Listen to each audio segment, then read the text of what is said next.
I was telling her about philosophy class and she literally said, for the last 5 minutes I've been picturing you with your eyelashes curled. Don't tell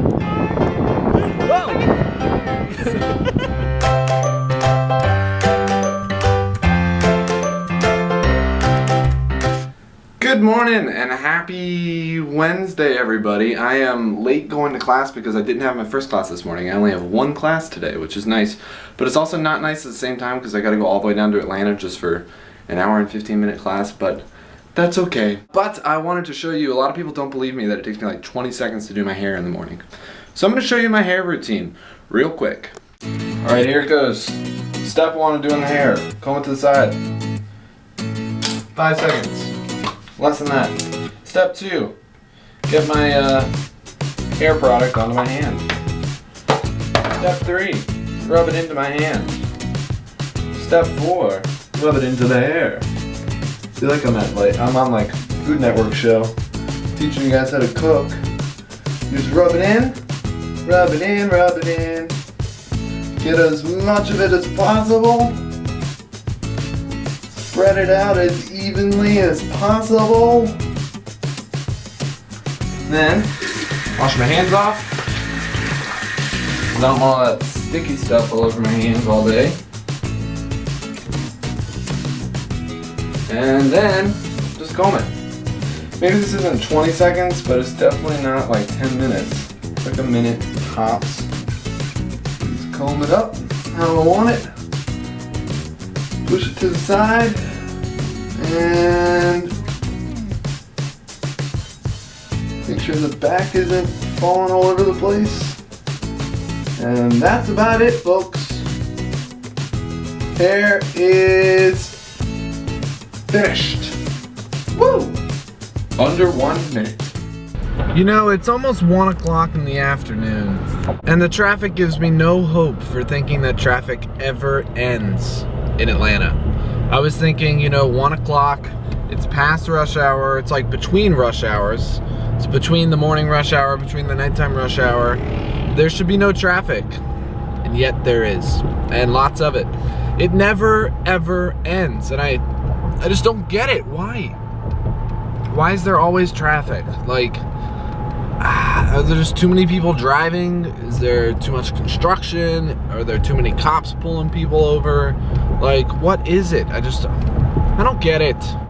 Heading out of the city for the day. It is nice. It was funny, I didn't really mention the debate that I had in class on Monday at all because I didn't think it went so well because, you know, it's just difficult debating religion with very hard-headed atheists who don't want to hear anything otherwise. And it's very difficult because it just turned into a debate of religion, not a debate. The topic of the debate was, are science and religion compatible? I was on the side of yes, science and religion can work together to find the truth about the earth and about humankind and about our existence, because I believe that. I think that they can work together and they don't have to be in constant competition. But the other side was using humor, was using all of these things that just weren't really needed. Like, you don't need to be funny in presenting your debate topic, and it just wins over the crowd and gets me looking like a bad guy. And it just turned into a debate of what does religion have to offer me, because one guy on their team was really their spokesperson and was attacking our side, and it was really just a debate of what does religion have to offer me, which wasn't the debate topic, which was frustrating me, and I just didn't think the debate went very well, so I didn't really talk about it because I just felt bad about it, because I didn't think it was as good as I wanted it to be, and as good as I expected it to be. So I didn't really talk about it, but I had a few people come up to me after class today and just tell me that the debate actually went well and that I debated well and that I presented my side well, and it's good to hear that, but it's hard when things don't go the way that you expect them to. It's hard to then talk about it and be like, yeah, didn't really go how I expected, but it was good to talk about it with some other people who agreed with me. We thought that I presented well, so that was good to hear. So I'm glad I went to my one class today. Glad I made the effort to come down here, but Ashley texted me. She wants to go get coffee because she was presenting at St. Pius today. We presented at St. Pius a few weeks ago. I can put a link to that video up here. But we presented at St. Pius on dating, and now she presented today on what being an authentic woman looks like. So she's getting a lot of public speaking in, but we're gonna go grab some coffee at a coffee shop over near Pius because she just finished. So yay, we will see how it went. Here we are coming to Choco Latte Coffee, and I see Ashley right there. This coffee is brought to you by Claritin D. Here's to a Claritin clear day. Who knew that our coffee was against allergies? We're sitting out here breathing in the pollen because we feel confident that we can defeat it with our coffee sponsored by Claritin D. I'm not allergic to pollen, are you? I don't know, but I've had like a headache and stuff, so. Oh, never mind. Maybe I am, I don't know. I've never responded to it before, just this year. I'm allergic to it this year and this year only. Huh. But we're enjoying the sunlight. Ashley laughs at me because I talk about the weather in the vlog so often. But look at the weather, it's so beautiful. And these orange umbrellas are blocking us from the sun right there. That's the sun. It's not just a random bleach spot in the umbrella. But it is such a beautiful day outside. I think it's supposed to rain tomorrow, so we're soaking in as much sun as we can. And just talking about the meaning of life, basically. We've been discussing philosophy class. I vent to Ashley about my philosophy class and Not vent, we further discussion. We discuss it.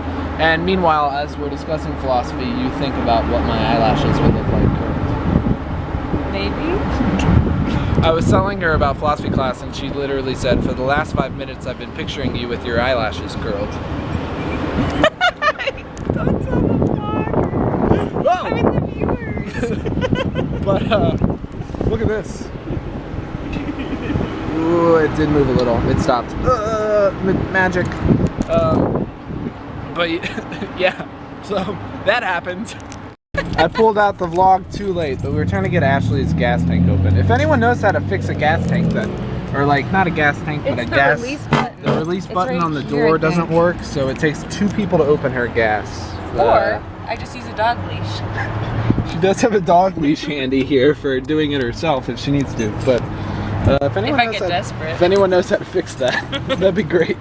Well, middle school is done. The aftermath is no middle schoolers are here, but we had middle school youth group tonight. We did adoration, but we used to have only 6 of these lights. There you go, 6 of them. We got 4 extra, so I can light things up even better. This is like heaven for a light and sound guy. But got all the music I got to take down, and we had to reprint song sheets today because I forgot my my song sheets at home. But if any of you ever have played guitar using song sheets like these chord charts, these ones are totally different than the ones that we usually play, so I was so lost. I was looking at it and I was like, that's not where it's supposed to be, and it was rough. And we didn't have any time to practice just because it was so insane setting up, and that's why I didn't record anything leading up to youth group or anything like that. But it's been a crazy night. I'm tired. I have to go write an essay, so I'm gonna try to get this cleaned up as quick as possible. It has been a day full of philosophy and contemplating the meaning of life.